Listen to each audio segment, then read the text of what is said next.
ஒரு பெரிய இருட்டறையில் ஒரு சின்ன மெழுகுவர்த்தி உட்காந்து அழுதுகிட்டே இருந்துச்சாங்க. சுற்றி யாருமே இல்லை. இந்த இருட்டை என்னால் என்ன பண்ண முடியும் அப்படின்னு நினச்சிதான். கொஞ்ச நேரத்தில் அந்த மெழுகுவர்த்தி எரிய ஆரம்பித்ததும் இருக்கிற மொத்த இருட்டும் காணாமல் போச்சு.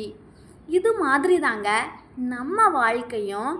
நம்மளை சுற்றி இருக்கிறவங்க கேலி கிண்டல் பண்ணுறாங்க, நான் தனிமையில் இருக்கிறேன் அப்படின்னு அழுதுகிட்டே இருக்காதுங்க.